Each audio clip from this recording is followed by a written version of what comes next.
All right, welcome to another episode of the Dotted Line Podcast. I'm your host, Ray Dot, aka DJ Scotty Two Dotty, aka Mr. Make You Move Your Body. And we are back again with another episode 6. We solely creeping up on episode 10, but before we get to 10, we are currently at 6. So I got another 7 hot topics, but doing something a little bit different today. It's going to be very elaborate on today. Very special treat for y'all today. So the 7 topics for today are mind traps, and I have a few different mind traps to go over of that nature. And we definitely got to talk about them Lakers. Oh my goodness, we definitely got to talk about them Lakers. Um, that's another topic: availability bias, the migrant crisis, the cemetery of failures, hindsight bias, and getting in rhythm. Getting in rhythm. So those are the 7 topics that we are going to discuss on today. But I was debating on like, all right, how I'm gonna kick off the show today, but without further ado, I got to talk about my Lakers first and foremost before I get into the soulful shit, the shit that the food for thought and stuff of that nature. I gotta get on my team as real quick. Hold on, wait a minute. So now you guys know I'm a diehard fan. I've been a fan since probably '08. '08, '09 ish. Diehard was extremely and still to this day huge Kobe fan. And like I feel like that time period, that was a time to be alive because it was just so much, at least how I perceive it. It was just the best brand of basketball to watch. Now I know you had the Spurs, I know you had the Heat, with Bron and Bosh and Wade. I know you had that Dallas team from 2011, but like just seeing the first time I seen like actual, I guess live like bag work, because if you guys remember on 2K9, when you picking a team, it show like highlights prior to like you picking the team, or once you hit start, it like show like the highlights of the teams that's playing, like live game footage. And I can remember watching, well, because I think it was, like the teams that met in the finals, the first 2 teams. So just watching that like film was just how like Kobe was just in his bag. I'm just like, damn, like this shit is crazy. So, as a young kid, I was just like, yo, like this this is the team I fuck with. But um, just just being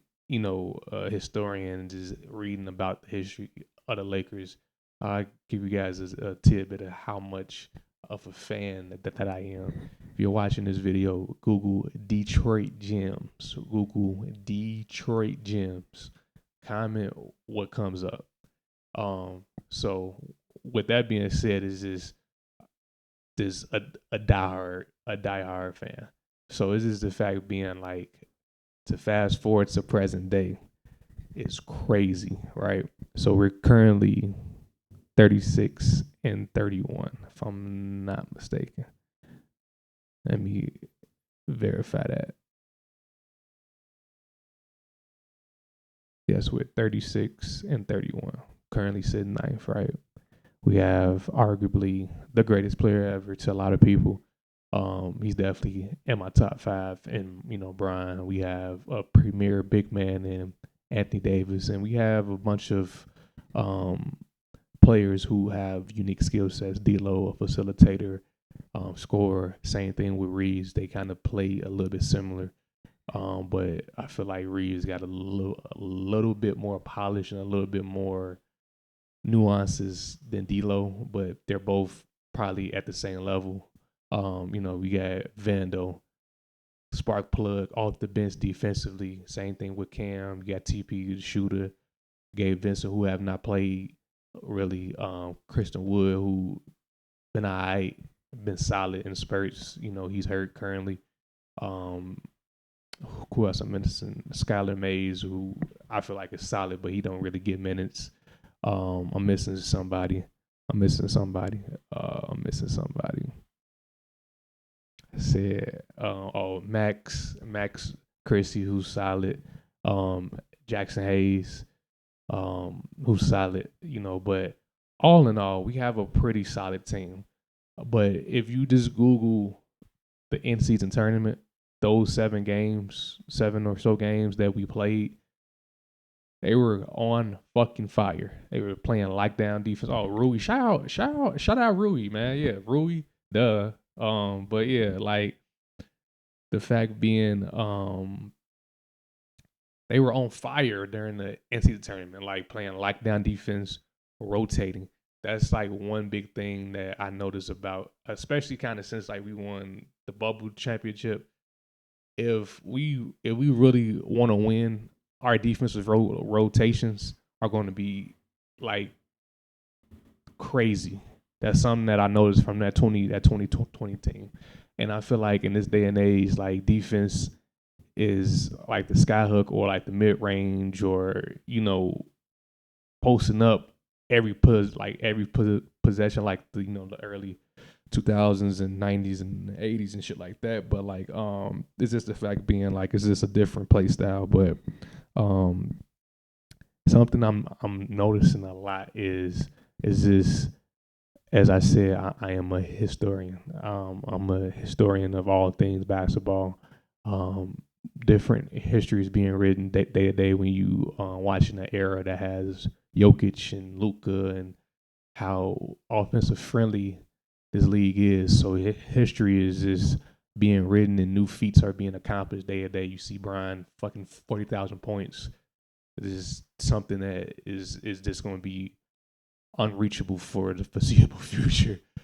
Shit like that happening. As far as scoring, is just the European and international invasion that the league is finna undergo and shit like that. You kind of look at history and be like, okay, what can we learn from it? And the Los Angeles Lakers as a franchise, historically the most one of, if not the most recognizable sports team in all the sports, all major sports. When you think of basketball, I'm pretty sure when you think of basketball, you think of Jordan, probably now Bron, Kobe, Curry. And then as far as teams go, the first team that probably pops in your head it has to be like the Lakers. If it's not the Lakers, it's probably the Bulls or Golden State. But those are probably the top 3 teams that initially somebody just Google basketball. I'm pretty sure one of those things are going to pop up: Jordan, Bron, Kobe, Lakers, Bulls, Golden State.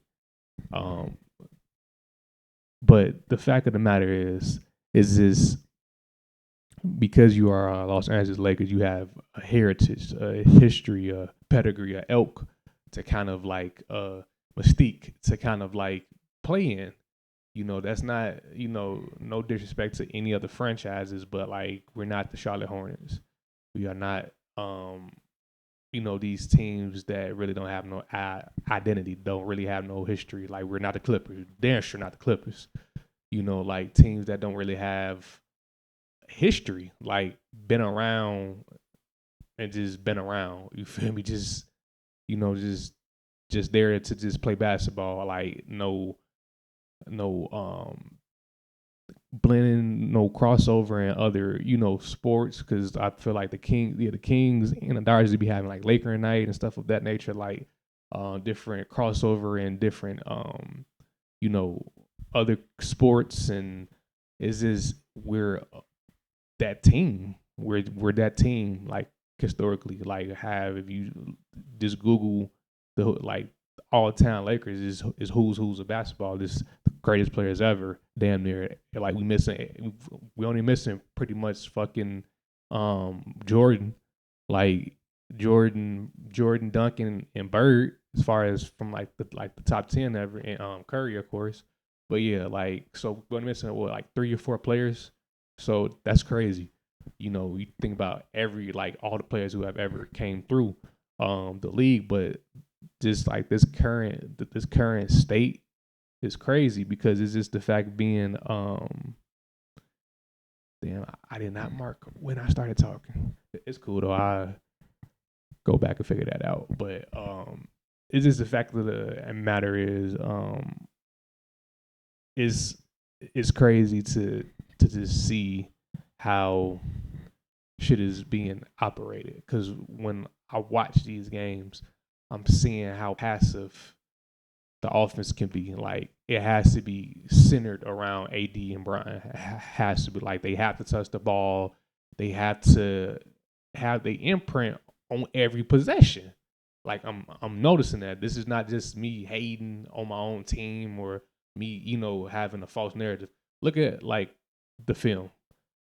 Like they're no matter who's on the floor, they're like, okay, pick and roll Brian, pick and roll. Okay, if AD post up, get the ball to AD. Now it'd be different if like, okay, if you have two players who push the pace, like if you look at Prime, Kobe, and Shaq, the fact that Shaq was the most unguardable player in that era, and nobody was probably as strong as him or as far as just his size, pause, like big as him, pause.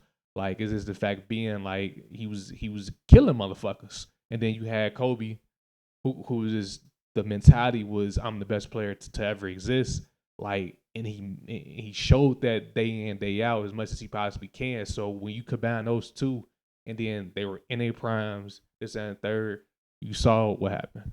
But with Brian and like AD is kind of like they have spurts. It's not even the 2020 title. Like, when like they do lock in, it's crazy to see. But like it's few and far. It's like they're like they pace themselves a little bit too much. It's like games where like they should bring max effort. They like, oh man, shit, it's a Thursday game. Like, any meaningful game, it's like that. Oh man, just like, and that's what I'm saying. Like playing for the Lakers, you have to have a certain mystique. Like you have to have a certain elk. Like again, it's not like we're in a last market or we like we just I mean it's just the Hornets. Like nah.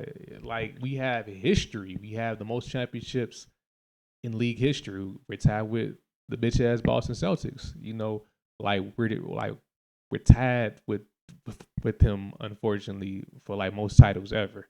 So it's just like you have that expectation to be great, and it's just like certain people just be like, oh well, I mean, hey, it's just shit. It's like the fact that the Nuggets have been just belt the ass, like literally like belt to ass the past damn it 2 seasons is like we have no answer for the Nuggets or the Kings. Like as I'm recording as we played the Kings last night, belt the ass again. Like Sabonis 10-0 against AD, like shit like that.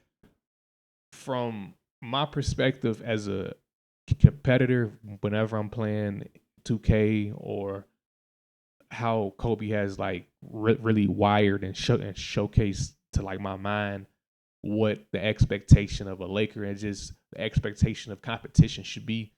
Certain shit like that.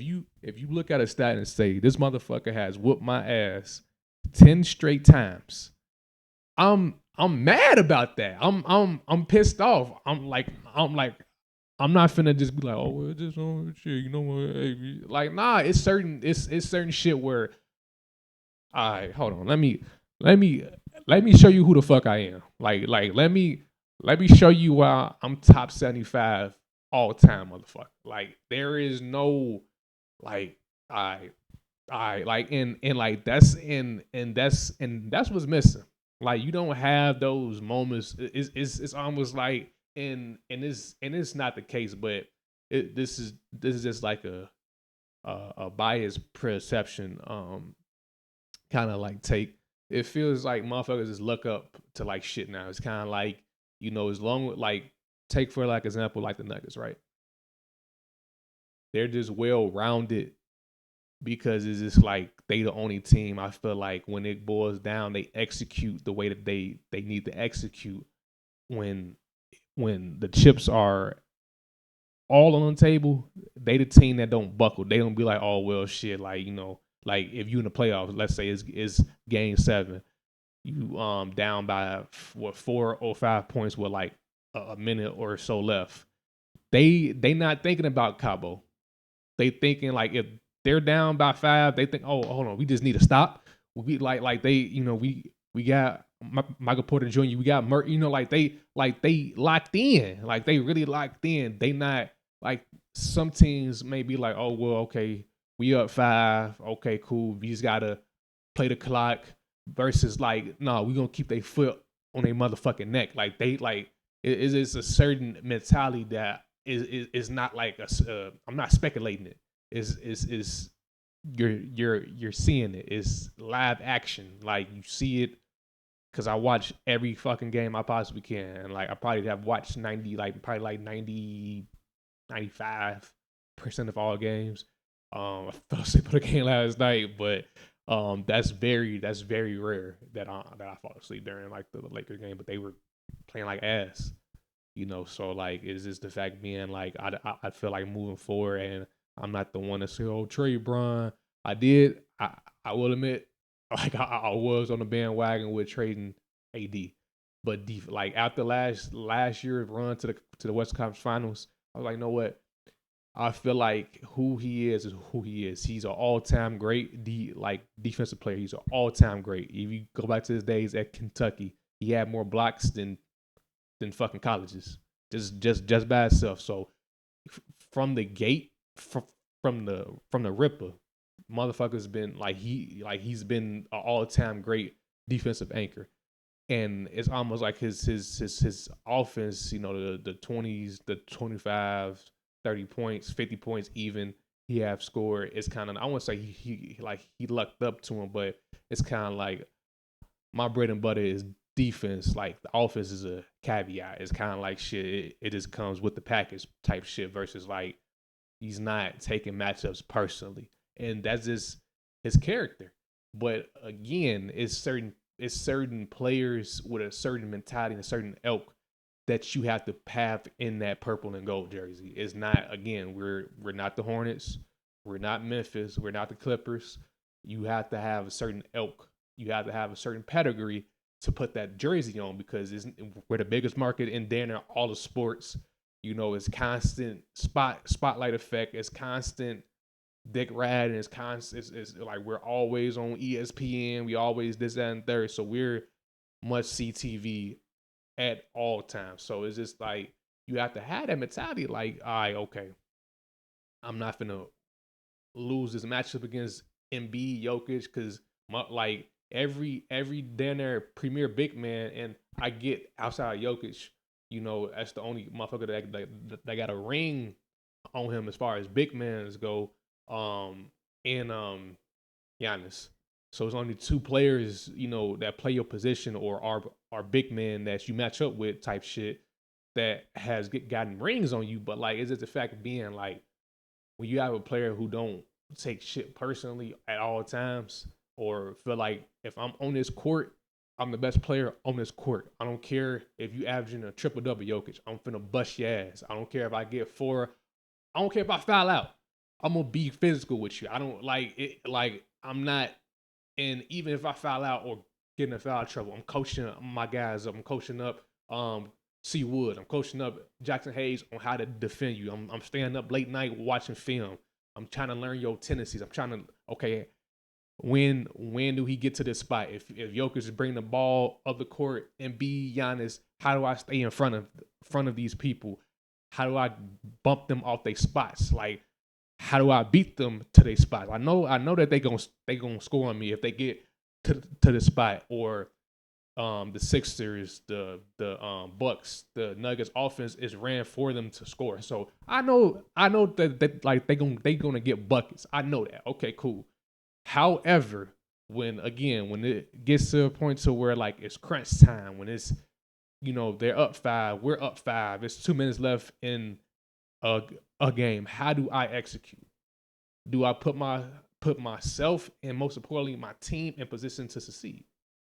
That's not always the case. It's always like, well, it's just a normal game where we're in the play-in. That's okay. We like our chances getting in the playoffs if we're in the play-in. It's just like that mentality. It's only gonna get you so far.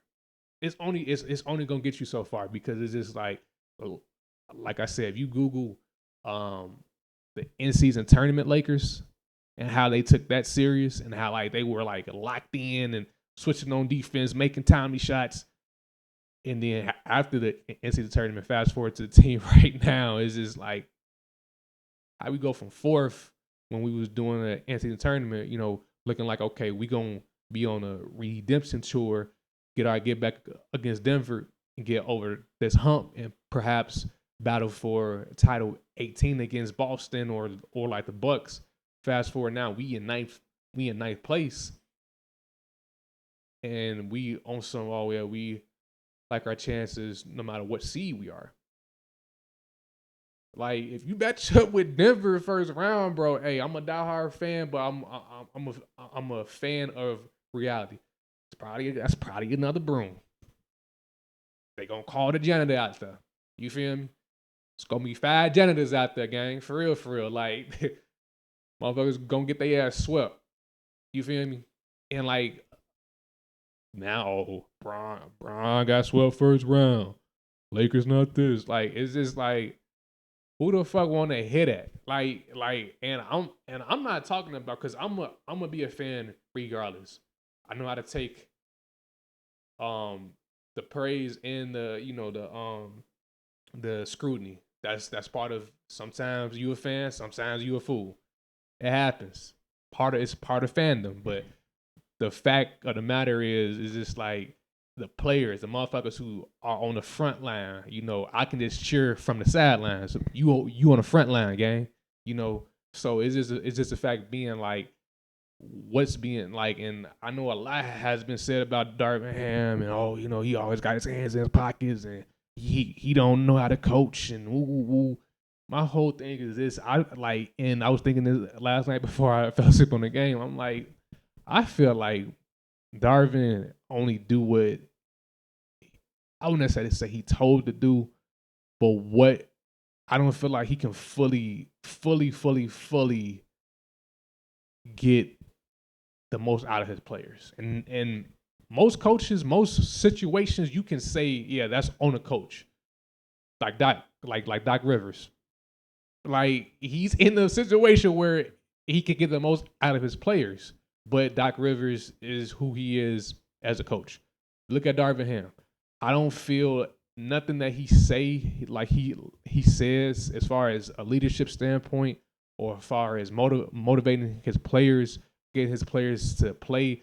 Nothing that he says is inaccurate. He's a bona fide leader through and through. He says all the right things and this and third. But I just feel like he has a group of guys who don't really respect him, like as much as like they need to. I feel like there is a level of respect. It's a level of like, okay, you the coach. Okay, cool. Like it's not like coach. Like it's not like that. It's not like they're eager to be coached by this man. And to be honest, I don't care who you would have hired. I don't care if you brought perhaps Phil Jackson, maybe if you brought him back, but it's just the fact of the matter is there is no coach available that motherfuckers would just be go, like maybe Pop, but he's a Spur for life. So like it's just a fact being like I don't see no coach available and you can Darvin Ham, rookie coach, woo. Nah, it's not that. It's not that. It has nothing to do with that. It's just because of that market, because of who the persona of LeBron, the persona of Anthony Davis. I feel like everybody's kind of in that vacuum where they don't want to say or offend nobody, that they don't want to step on no toes. You see it in motherfuckers' face. You see it in motherfuckers' play style. It's just like we're doing all the right things, but if it's vetoed about what AD and Bron saying that they won't touch his or they won't this, and the third. Now that's detriment to the whole team there, because it's not necessarily injuries. Injuries are part of like the game, but it's just the fact being like when it boils down to executing, when it boils down to playing your game and not saying, okay, AD and Brian has to touch the ball 10 straight possessions. Brian has to bring the ball up every time during this 10 possession stretch, or when we do give D'Lo or Reeves the ball, they turn the ball over, or they take a bad shot, or they're timid to take a good shot. Like, it's not a free flowing offense. And then you factor in the defense where Brian, and again, this is not speculation. This is not hating.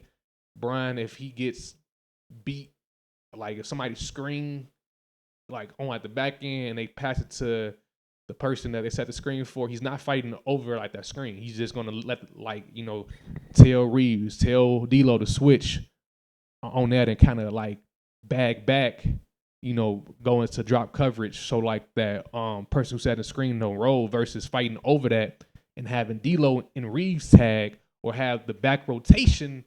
You feel me? Like he's smart enough to know that.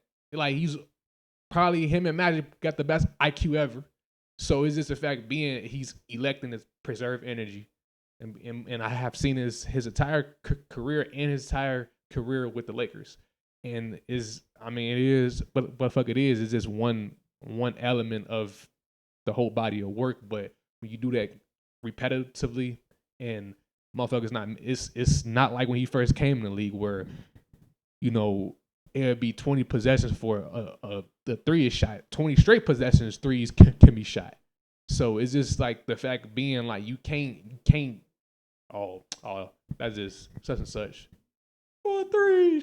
Like you go to do that 3-4 trips down the court, and you feel me, they up 12 or 15 now because you not giving effort on that end.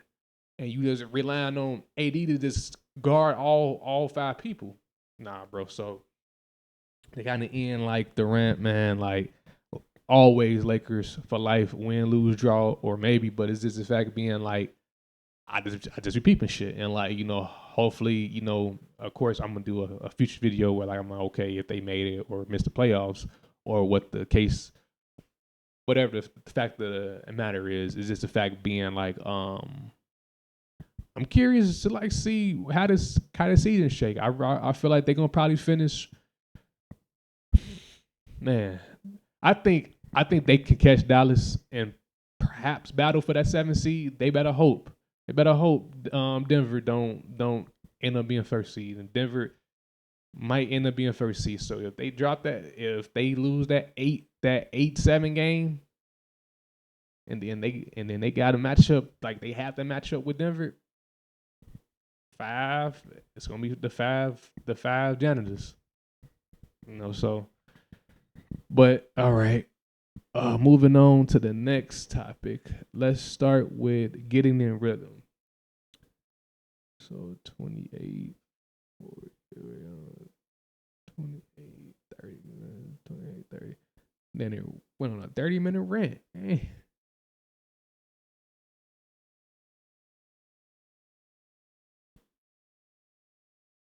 All right, so getting in rhythm. All right, so getting in rhythm.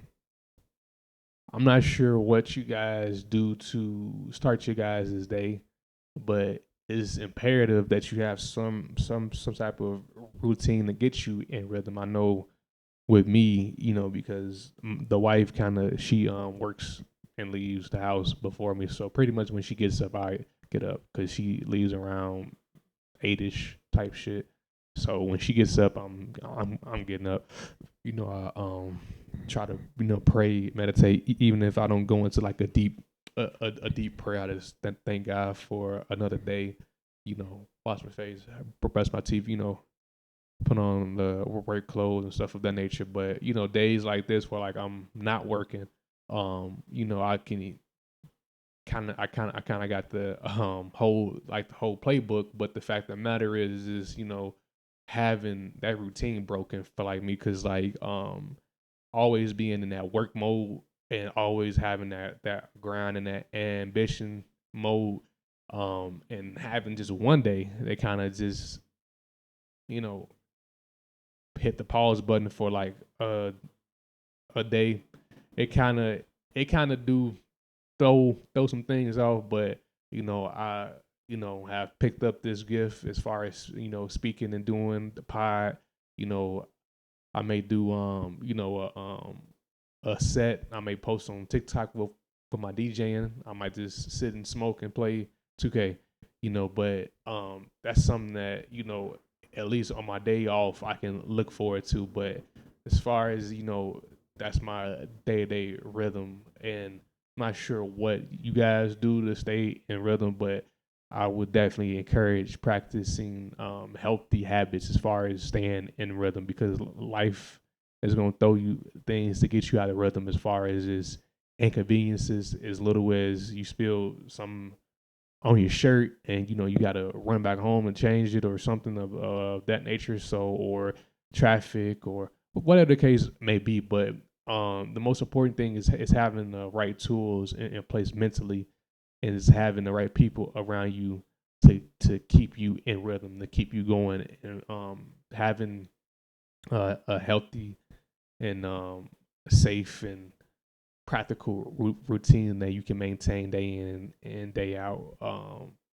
That helps tremendously. And like again, like how I said, how like I start my mornings and then like my day, and even from the morning, even when you get to where you're going to work or stuff of that nature, um, getting in rhythm as far as, okay, let's say you work at McDonald's, okay, like you so used to clocking in, putting on your apron, dropping the fries. Woo, woo. Sometimes when you forget to put on your apron, like the rhythm is lost, and you probably won't even get that back into down there the middle of like your shift, but always have that mentality. All right, okay, hold on, I'm gonna hustle back to rhythm. Woo, I'm gonna, because it's times where I'm at work and like I just find myself out of rhythm, and I just try to just stay positive, to kind of get back to where I need to be. Because again, life is gonna throw you a lot of curveballs. It's gonna throw you a lot of unexpected shit, and you just gotta thug it out. You just gotta fight. You're just gonna have to fight through it. That's something that's out of our control. So to kind of close, I just want to encourage you guys to, comment down, like, what's one thing that keeps you in rhythm? What's one thing that helps you get through the things that you do, as far as waking up, how you stay in rhythm when you wake up, how you stay in rhythm when you get home from work, at work, stuff of that nature. So yeah, comment down below what are your things that you do to get in rhythm and to stay in rhythm. All right. Let's talk about the migration crisis. 3325, 3225. All right. Okay. This is a very sensitive topic to talk about, because I feel like it's man, what a time to be alive. Feel like damn near every 100 or so years we kind of have, I want to say, yeah, even either a negative migration, a forced migration, or a great migration. Because you remember when all the migrants during, it was right before World War I, migrated to New York and stuff of that nature, to get away from their country and stuff of that nature. And the slave trade. And now we fast forward to present day, where um, immigrants from different countries are coming over, and this and third, and we had um, governors and mayors and politicians saying, "Hey, you know what? let's open our doors to these random strangers. You wouldn't even open your doors up to a homeless person that lives in this country, that's been here his whole life, who strung out on drugs who's a drunk. So you telling me a random motherfucker from a whole different part of the world, we're gonna say, hey, come on. Now, I'm not saying don't help them, get them a few dollars and this and third, because I'm not this charged radical person. I identify with no, I'm far right, I'm far left, I'm a liberal. Those are just, you are who the fuck you are. Like, why the fuck do I have to fall under a category, or when it's raining outside, put on this umbrella of, oh, this is what I identify as. Like, nah, fuck all that, because it is just, if you pick a side, your perception is skewed. So it's just the fact being like, I'm not one to say, oh, throw them out, or, well, nah, treat them as human beings. Fuck all the the banter and they will not treat them as human beings. When you treat people, we try to domesticate people, meaning like stripping them from their natural environment and try to conform them. We are mammals, we are animals in the sense, but to really, in the metaphor and the aspect of turning people into a four-legged mental animal, as far as just, I have to pillage, I have to be a savage beast in this land. I heard a story from my pops. Shout out pops. He was telling me how he was in CVS and immigrant robbed the CVS with a knife. So you got motherfuckers over here without opportunities, or limited opportunities, and they got families. Yeah, you gonna see shit like that. It's fucked up. It's fucked up that, like, motherfuckers are like treating them as like second class citizens, and to some people they are.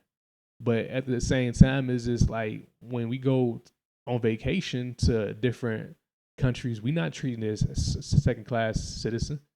Well, we shouldn't be like, treated like that. Nobody should be treated like that coming from another country. And to be honest, and I know this may be a controversial take, but what is a true American? Only true American that we have here is the Native Americans.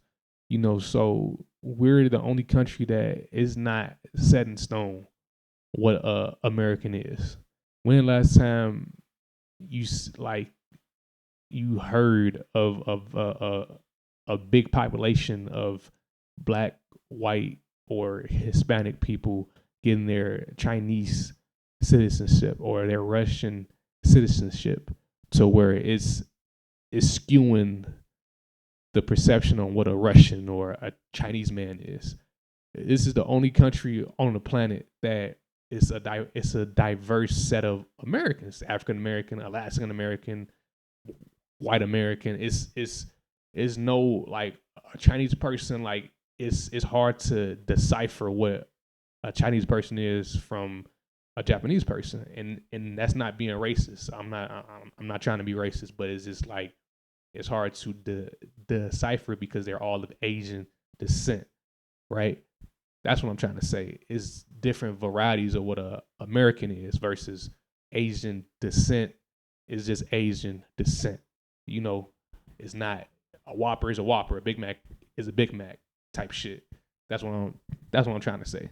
So it's just it's almost hypocritical to treat um immigrants like that, when I'm pretty sure a lot of these politicians have relatives that came through Ellis Island, you know, in the early 19th century, you know, and shit. or was on the Mayflower, stuff of that nature. I just found that very ironic. Um, and I seen how another podcaster was saying how Biden was talking about how we gotta do this and third for other countries other than what's going on with the this everything, and then with this said topic, I kind of find that very obvious. It's called the overplay for underlay. I'm gonna tell you something. It's that or propaganda, and that's what the foundation of everything that is everything damn near is being, fixated on.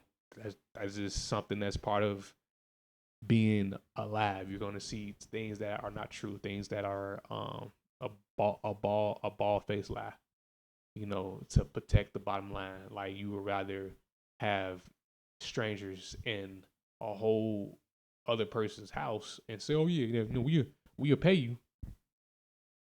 So if anything happened to me, are you gonna pay for like my funeral? And motherfuckers saying we got a house, not just one person, but their whole family, and we got to pay for their kids to go to school. Yo, like what? And some people think, oh, it's gonna start becoming mandatory. Put motherfuckers in the White House.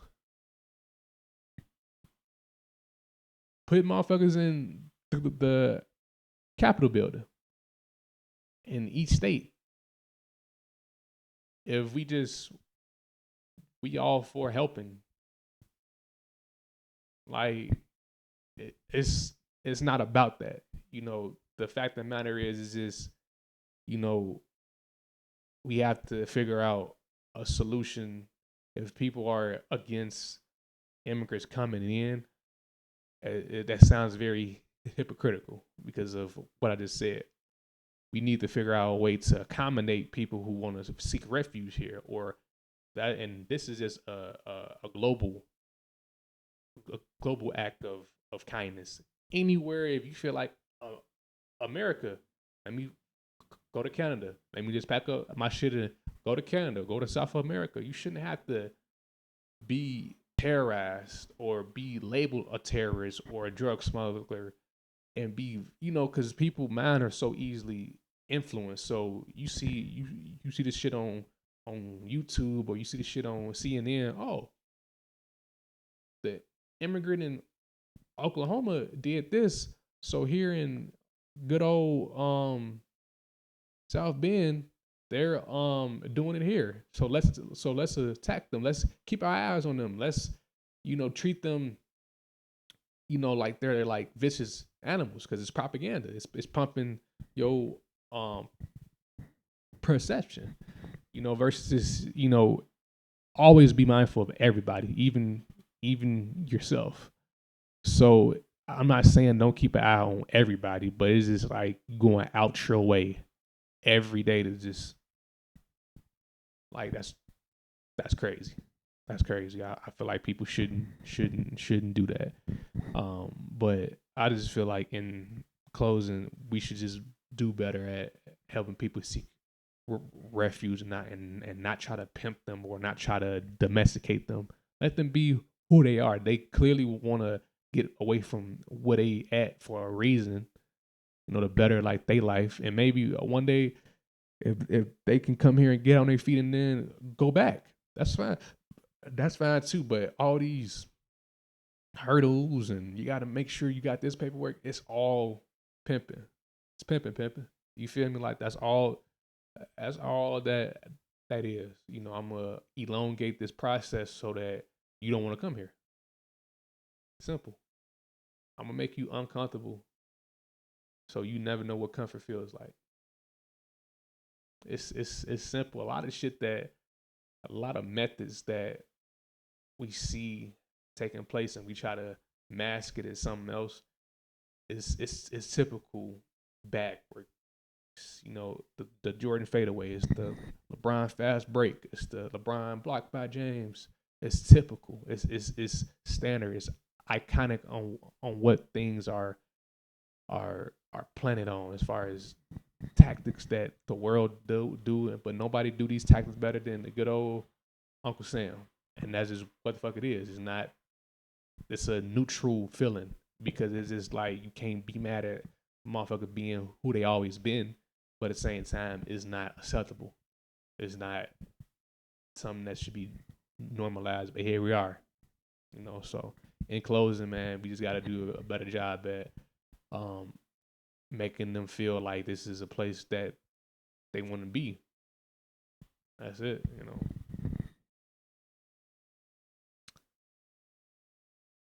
Okay, let's talk about the cemetery of failures.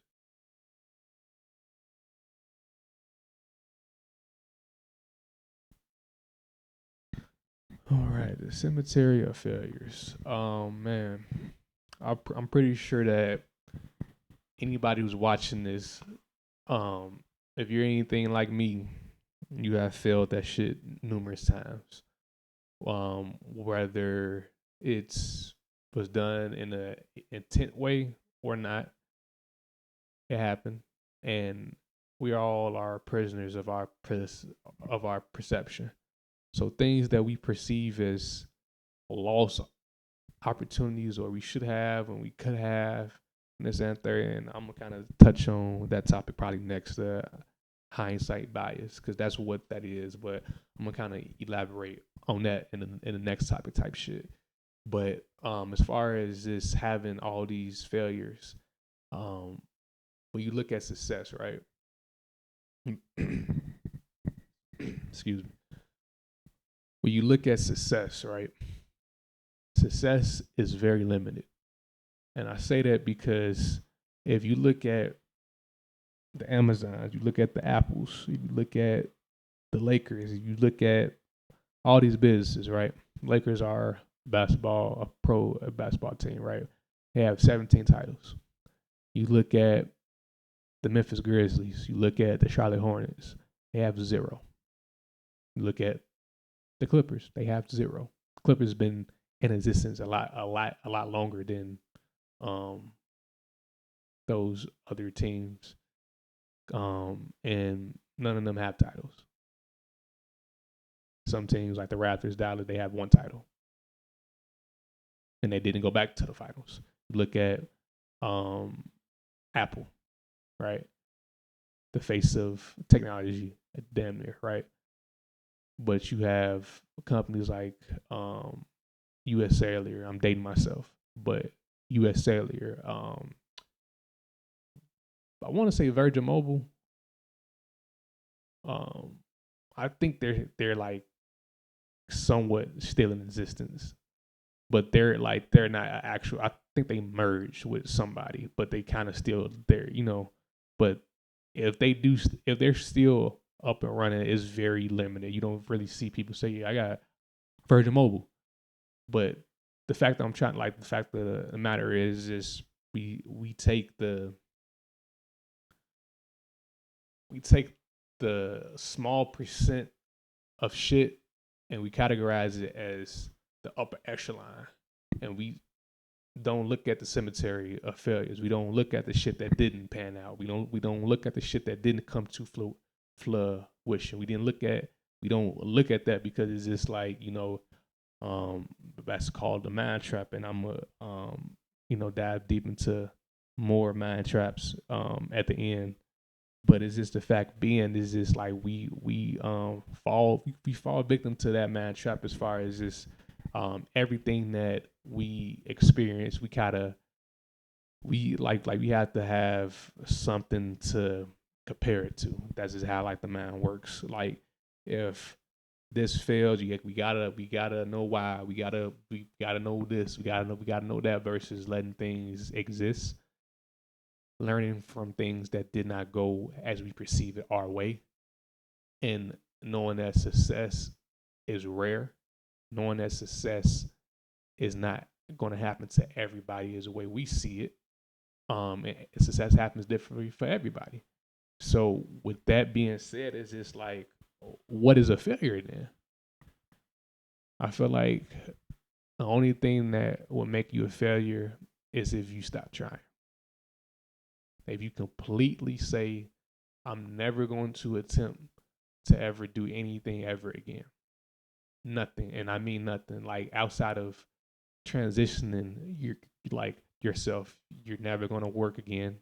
You're never going to have a conversation with your kids. You're never going to like you just completely unplug the controller from life without actually unplugging the game, if that makes sense.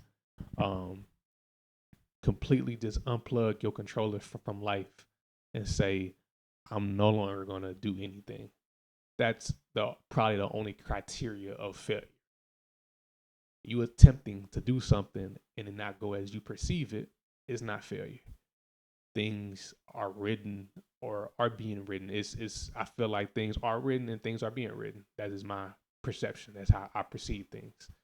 And I don't feel as if nothing that's written for you is not going to be for you.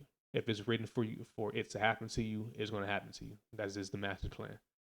So anything other than that is not for you. And there's no such thing as a failure then, unless you just stop trying in life completely. I'm not saying I'm never going to do that again.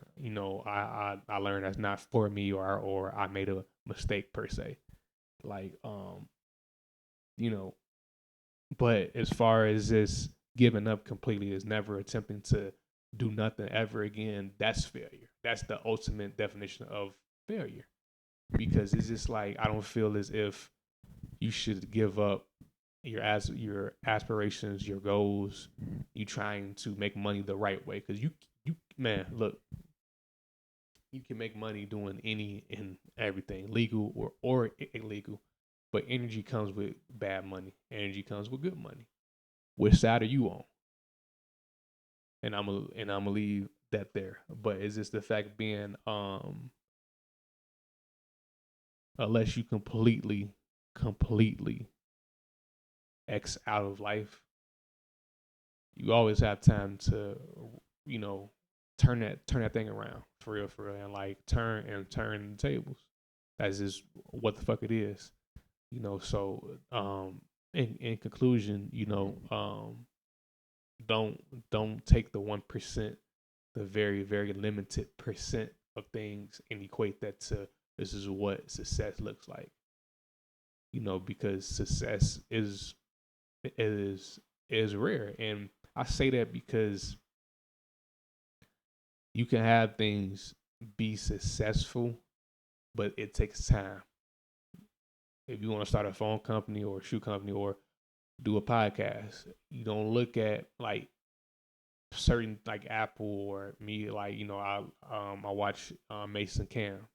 Shout out them, like as far as podcast ideas. But if you look at it is what it is in the Dial Line podcast, you know, I would certain people would view it as they're more successful than me. I mean, look at who they are and what they have accomplished over the span of their living and where I am at. Right now, you can easily say, "Oh well, no, they're way more successful." Again, as perception based. Of course, they have things to like they name, and so do I. And we can equate that as they're more successful than like the other, and I'm a failure. But it's also people who have more success than them. So it's just the fact being like we kind of gotta break that perception of we have to compare shit and we have to take this and make it over successful over all things. And I just feel like we just elect trouble. We elect things that really should just be in a proper place. You can look at something and be like, okay, for like example, like I was in not yeah, I was a diehard Kobe fan and still a Kobe fan. But it's just the fact being like, to me, that's what success looked like. To somebody else, it may not be that way. So we are all prisoners of our own perception. But also, I know people who are more successful than Kobe. So it's just the fact being is just like we kind of got to stop categorizing, like for like universal thesis, because we all are our own entity. So that is how I feel about the cemetery of failures. And moving on to the next topic, which is perfect 54, 51. As far as the hindsight bias, right? Speaking of success and failure from the last topic, hindsight bias is the old "I told you so" shit, and it's only because we see it in its totality now. But in the moment, even like let's say for example, right? And this is not just me.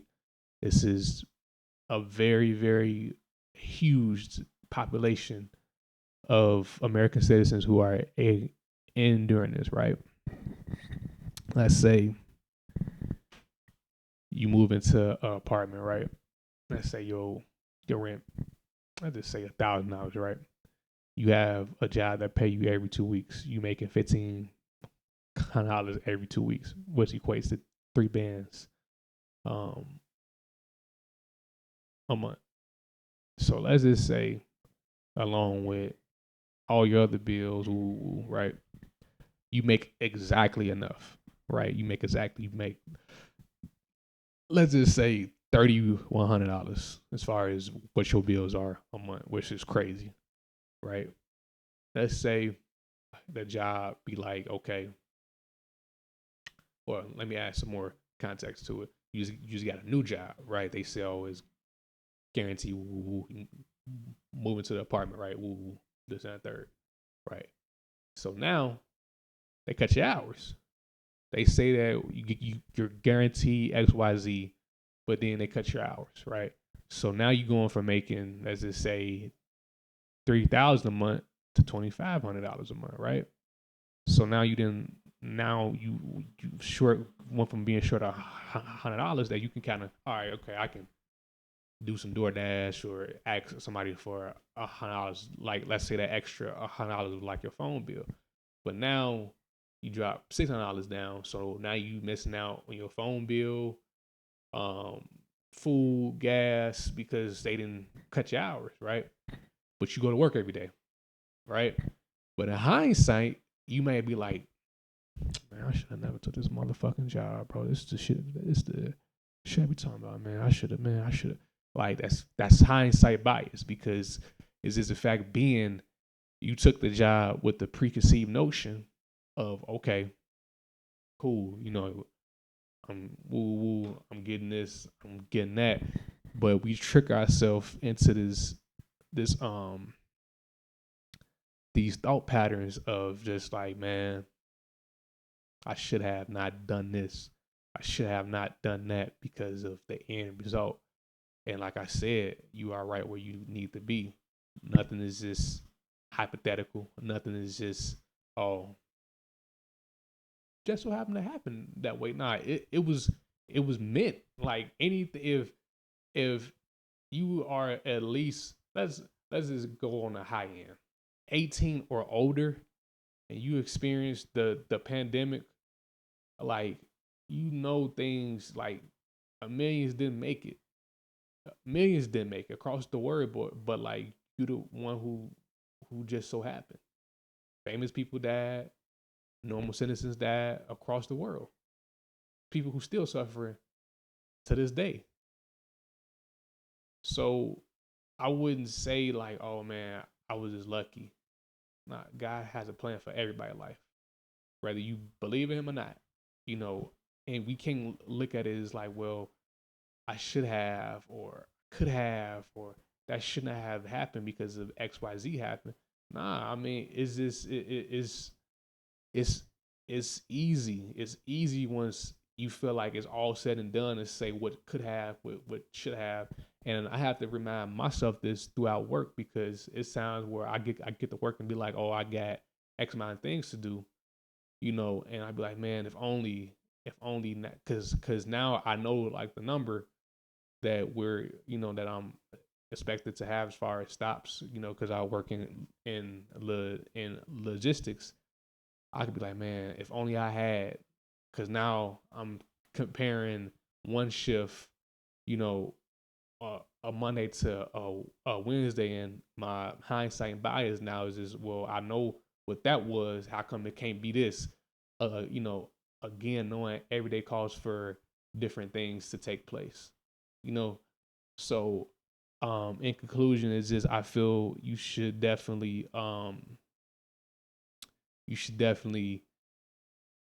want to have a clear perception once it's all said and done, knowing that things, like everything that you can possibly think of doing, I don't care if it's going on vacation, I don't care if it's going to the store, things are impacted by those decisions. Something that you are doing can impact something so little can impact somebody else's life. So once it's all said and done, we can all be like, man, I should have never texted that girl. I should have never texted that guy. I should never went out that night. I should have never, because we know the end result of what transpired. And it's not always that cut and dry. I would encourage you guys to, even if you're going through something right now, because we all are experiencing something.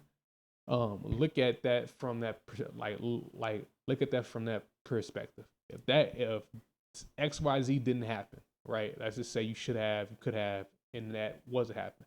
You feel like you would be the person that you are today.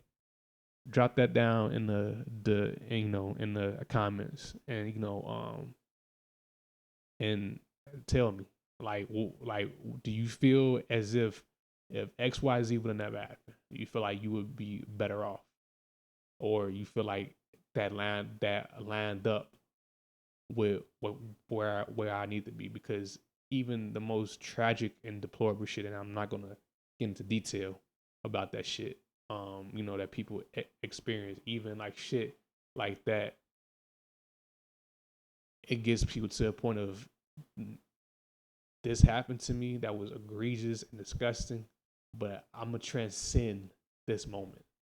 I'm gonna move past this so far that I won't say I'm gonna ever forget about it, but it's just, I'm gonna just be better than that moment. I'm gonna be better than that person who did that said thing to me.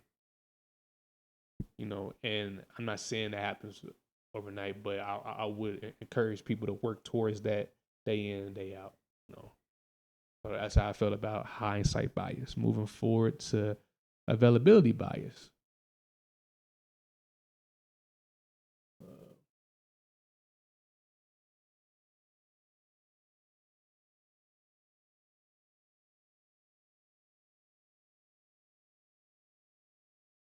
All right, availability bias. So that's pretty much taking things at face value, and then when something else come up, you change your perspective, right?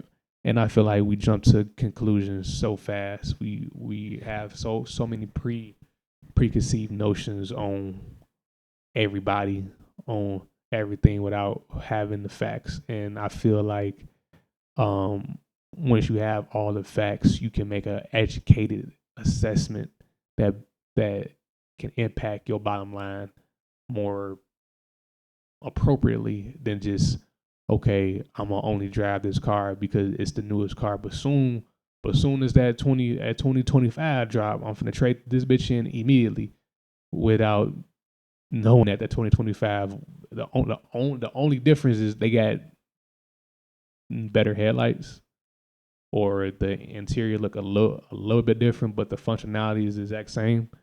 That's availability bias. That's what, you taking what's new or a limited research, limited data, and is making a decisions almost being, it's pretty much making an irrational decision. And I feel like the best way to kind of get out of that mind trap is just the fact being, knowing that you don't have to keep up with the Joneses, and being able to assess your situation, because everybody's situation is different. Everybody have different things that they have to accomplish and do. So with that being said, is just like, you don't want to get into place and space to where you're trying to keep up with said people, or you trying to, do this and a third, and you're missing out on on on things without having all the research. That's like saying, okay, we're gonna move to said place, and then once you move to said place, you kind of bring that hindsight bias too in this equation, where you buy this apartment for this amount of money, and then once you move in, the apartment complex across the street, they got deals and specials to move in, and now hindsight along with availability bias, you up and move over there, you break the lease, or even if you can't break the lease, you bitch and moan about your decision because something else has came up, and now you feel like what you did was not what should have happened. Nah. Again, is having a healthy thought process and making adult decisions. And I know everybody don't specialize in making adult decisions, but as you get older, you have to know that, hey, the things that I do not only impact myself, but once you start having a family, once you start bringing kids and being married and this and that third, like your words and your actions, that's all that people have to go off of, so it's just that's something to take into consideration. Everything that's available is not always what's available, and what's available to you is not always what's meant for you. So always have that mentality of like seeking and wanting what's for you. So that's how I feel about availability bias. And moving on to some more mind traps. Hold on. Cognitiveness. This I'm gonna leave that in the description on what I'm finna discuss. Hold on, let me put the time step. This is definitely some. This just reminded me of that episode of the Boondocks. The nigga might use words that he don't know. But Tom was possessed by a stink meter. Literally though, but I'm gonna leave the is a high end word for justifying your beliefs. So I'm gonna talk about that. So pretty much the cognitiveness this okay. Whatever that word is, I'm gonna leave it down in the timestamp. Is justifying your beliefs. So again, it's pretty much being a prisoner um of your perception. Everything as we see it, feel it, pause, experiencing it is off of our own perception. And watching these videos where I got these topics to talk about, the guy used the example of a fox trying to get grapes, right? And it was up on like the branch, and like he couldn't get the grapes, and because he couldn't get the grapes, he justified, oh well, man, fuck them grapes. Them grapes sour anyway, bitch ass grapes, and you justifying your belief because something didn't go your way. So that's what that word is. Again, I'm not gonna even attempt to pronounce that. Actually, what I can do real quick is put that on Google so that I can say that right.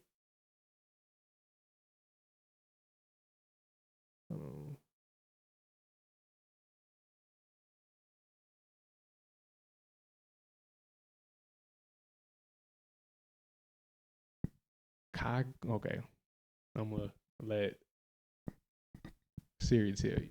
Cognitive dissonance. Okay, that's what we're discussing. So, yeah, is this, you know, we justify things not going our way with our own rational, our own what we feel is rational explanation. Oh, is, if you didn't get the job, oh man, they don't, they're fucking racist. They're woo woo to make yourself feel good about everything that is going on. And like, I feel like, I have been a prisoner of that, of my own perception.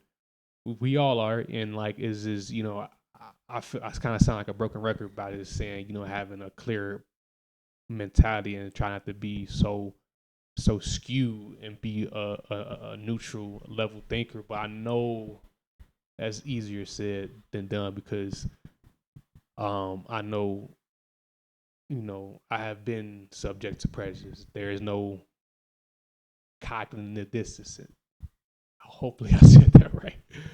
There is no none of that. It was, I had enough evidence, I had enough time, I had enough dialect, I had enough evidence to, that's what the fuck it is. It's not me being skewed or because I'm black, this and third. It's just when I make a accurate judgment, when I say certain things, I don't just say it because, oh, is it something to say? You don't play with the race card like that. That's something that it has to be, okay, bam, this is what the fuck it is. Yeah, this is 100% accurate, at least from my perception. So it's just the fact of the matter is, yeah, that's what, you try to justify everything. If something don't go your way, you have to, because our brain is wired to form patterns and to ask questions on why. This is how we were wired. I guess that's the curse of free will, So, moving on to the next mind trap, the spotlight effect. And we are all, again, prisoners of our own perception, but I definitely feel like we fall victim to this as well.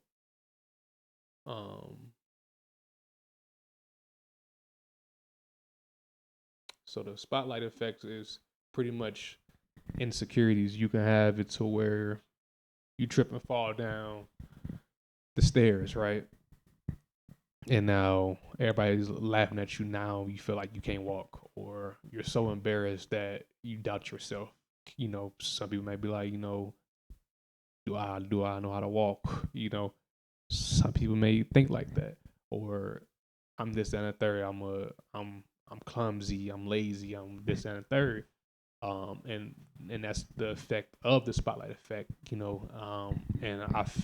again, I'm a prisoner of my own perception in this aspect too, because I stutter. Sometimes in conversations, I try to muffle. I try to hide who I am and who God made me. Like, you gotta look at certain things that you can't control and not be so insecure about it. You fuck up, you fuck up. Things go the way that they need to. And I said this on the last episode, I believe, about, insecurities and stuff of that nature. There is something so special about waking up every day being Raymond Deontay Dodson Jr. There's something very unique about that. It's something very, like, out of this world about that, because I love me, and I try not to let things that I have no impact on, as far as this, how I'm perceived as a father.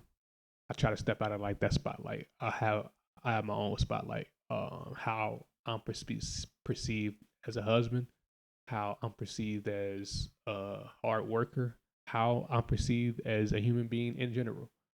You got to step out of certain spotlights and let the light shine um on on the said things or the said people who want to put you under that microscope or try to make you insecure about shit that you um did in a in a non-rational realm, or you did when you was younger, and they feel like life is defined off of that decision, or life is defined on what they feel like you should be doing. So I stepped out of like that spotlight in that aspect. But on the day to day, if I trip and fall, if I bump my head, if I do this and third, just be like, damn, kind of even like just now, like when I couldn't pronounce that word, I'm not. I'm still gonna upload this video. You can have a laugh like, damn, he started like a motherfucker, or he didn't know that word. I'm cool. I'm secure. I have I have a great life, and have had a great life um with a stutter. So I don't feel as if I don't perceive it no more necessarily as such a bad thing. And again, not to contradict myself, I do still have moments where I try to muffle, try to hide like my stutter, but I have to remind myself, hey, bro, this is who God made you. So I feel like the best way to get out of like that spotlight effect is to just love yourself. Love yourself. Know that things may not go a certain way. Things may happen that make you feel insecure, or make you feel as if I'm so this, or these people are paying so much attention to me, or this and third. And you kind of just gotta realize that maybe people don't pay that much attention to you, or even if they do, fuck 'em. If they're not giving you the attention that you are seeking from the world, or that you need, let it go. It is what the fuck it is. But self love is definitely key, and just being aware of yourself, not letting the world be aware of you, because again, we're prisoners of our own perception. So I may have good intentions, but perceive you in a egregious way. So yeah, just have self love, and just be mindful of the things that you do, and how that impacts you and yours and your bottom line. All right, moving on to the halo effect, aka perception bias.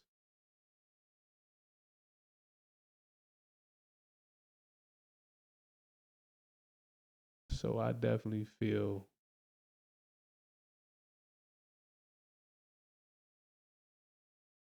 this one. The halo effect is very, very, very, very real. It's definitely perception bias, but it's also everything that society, especially in this country, is built up on. Because we can say, for like example, right? Let's just take me. Like I'm gonna just say five. I'm gonna say five things um that categorize, well, not categorize me, characteristics of myself: hardworking, determined, ambitious, smart, handsome. Right now, I'm gonna add something negative, but then add some more positive. Stuttering, uh, yeah, he has a stutter. Smart, handsome, hardworking, ambitious. So the first five would look better than the second five, because I led was like stuttering, and people have that expectation now. Oh, okay, let's pay attention to every word that like he say, and see if we can catch that stutter. so that we can laugh and feel good about ourselves. Or it's certain people who be like, I, I, I, I never noticed that. I never noticed that he stutters. Is all based on your perception. And I know to a lot of people, I have a halo over my head to like them because I try to be um as just as possible. I try to be um I try to be the best version of myself. I try to be a logical. Excuse me. I try to be a very logical, wholesome human being, and people categorize me as having that halo effect. Oh, I've heard people say, if only everybody had a husband like Raymond, or you know, if I heard this from an employer. If I could, I would. Um, I wish I can clone you because you're such a hard worker. Like I feel like with like me, to know me, and I have said this: to know me is to love me, right? Um, and I don't want no special privileges, but like I don't really like certain compliments because it's just like compliments comes with expectations, right? Is sometimes I view it as a backhand compliment because you saying if only everybody had a husband like Raymond, or if only I could clone you because you're such a hard worker. What expectation are you giving to everybody else then? Because you kind of creating a illusion of I'm just Mr. Perfect, and where I have my pitfalls at is living up to that expectation. Oh, I'm the best husband. Okay, I gotta always be this at all time. And I talked about sustainability on a previous episode. Is just the fact being like a lot of shit is not sustainable. I can't always be always what you always want me to always be. I can't. I can't. I can't even do that for like myself. Cause because why? I'm human. I'm human. So is this the best way to kind of get out of that preconceived prejudice, um, bias, meant like like realm, is to just you know be secure with yourself and knowing that people are biased because they love you. And I've talked about this, that short-sighted love. People are biased because they love you. People are biased because you're always what they need at at the time that they need it. So people have that mentality of like, oh man, he whenever I text bro, he always got something positive to say, man. He's a perfect guy. He's a good guy, and like I could be beating my wife or this and the third, but never be so sure of nothing but yourself. That's the best advice also I can give you. Never be so sure about nothing but yourself. And it is just and that's not no shot at my wife, or no shit like that, but it's just like, where you are, there you are. You can always be sure of what you bring. And in every aspect, you don't know what's influencing your children. You don't know what's influencing your spouse. You don't know what is influencing the world. Everybody don't know what the fuck is influencing the world no more, but you can, more than anything, you can figure out what's influencing you, especially if it's impacting shit in a negative way. So always be mindful, people, of just how we perceive people, because it like a lot of shit don't always be what we per- perceive it to be, and that's okay. That's part of learning. That's part of growing, and knowing that, okay, it's okay that I was wrong. It's okay that things didn't go as I perceived it because I didn't have all the evidence. Availability bias, So as is how all these mind traps are damn near one and the same. It's ligaments on the same hand, his fingers on the same hand type shit. They all kind of work together. They all um do things that facilitate the mind. So yeah, that's all the time I got for y'all today, man. I think this might be the long. Yeah, it's damn okay. Hour 25. Okay. Anybody who watches the whole thing, like regardless, but definitely drop a comment, a fire emoji, a flex emoji, the cool emoji. If you watch this whole thing, we just gonna continue to grow, man. We just gonna continue to grow. I think my last time I checked, my last video had 1 view. Guess what? It ain't stopping shit. For real, for real. It's not stopping shit at all. If I have no control over the things like who views my page and who likes and who subscribe, why get mad? Only thing I can do is say, hey, I got a podcast, right? If I do my part, hey, the results are irrelevant because the result is me doing what I'm supposed to do. And that is my perception. I may be wrong. I may be foolish. Man, you just keep wasting your time, bro. I'm not looking at life like that no more because it's not healthy. It's not sustainable to think every single thing we perceive as success has everything that it needs to be successful. We can't look at my podcast and compare it to nothing else because my podcast is just that, my podcast. So, I hope something was said today that helped people get through their week.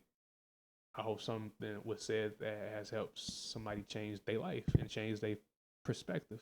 Even if I got 1 view per video, somebody watched this. Somebody seen, okay, Ray dropped the video.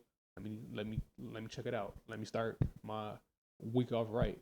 And over time, people will start tuning in. I will continue to grow the podcast. I'm hoping by the end of the year, I have at least 100 subs. If not, hey, I got something to work for in 2025. Over time, it will grow. Over time, I would start having guests. Over time, I would be able to have cameras where you can see the whole room and not just my blinds and my cat and some sunlight. You can see the whole room. This will grow. This can only grow and grow and grow and grow and grow. As long as I don't be a failure. As long as I don't quit in life in general. You will continue to see videos uploaded every Monday and maybe start doing it daily. You never know. That's thing about life, That's thing about change. Ain't nothing can consistent about life but change. So, love y'all, man. I thank y'all for tuning in. Make sure y'all like, y'all subscribe, y'all share, y'all do all that y'all supposed to do on the channel. Until next time, this is DJ Scotty 2 Dotty, aka Mr. Make You Move Your Body, aka is Ray Dot. Signing off. Peace.